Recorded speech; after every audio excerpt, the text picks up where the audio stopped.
In this Python Django tutorial, we will learn how to assign names to URLs. We will also understand why this feature is useful through a practical example. In previous Django tutorials, we learned about the HTTP response redirect feature. When a request is made to the home URL, it redirects to the welcome function. If a request is made to an empty URL, there is no function to handle it. Encountering an error in such a case is normal. When a request is made to the home URL, the welcome function is called. What happens if I change the name of the welcome entry in the URL list? Let's test it immediately.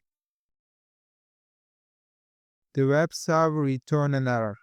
This is because there is no redirection for the name employee.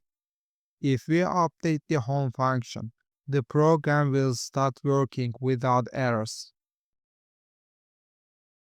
When developing web applications, we might need to modify URL names.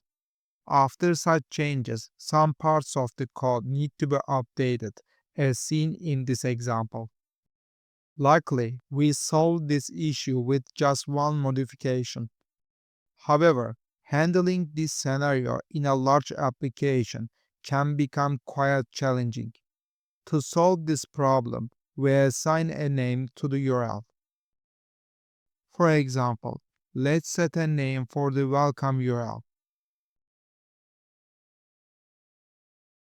In the views.py file, I will import the reverse library.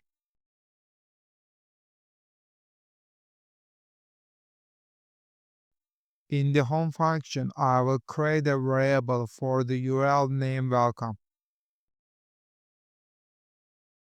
I will pass the URL name to the reverse function.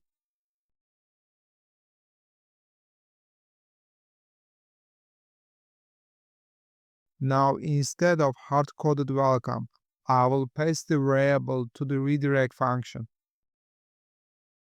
Let's test the application.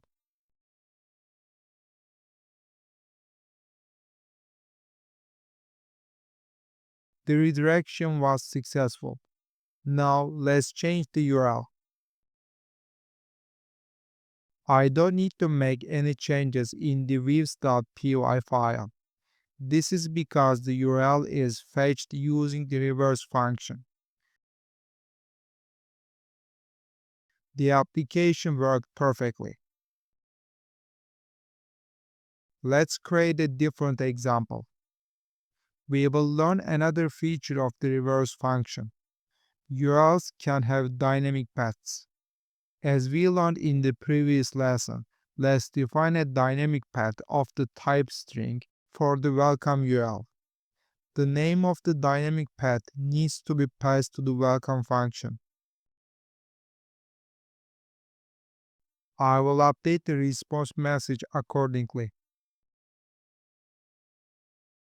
For the home URL, I will also define a similar type of the dynamic path.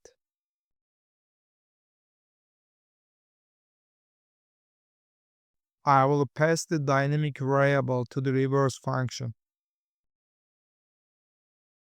I will add the dynamic variable to the function.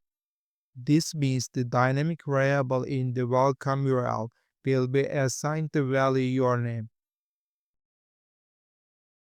I will send a request to the home URL with the name.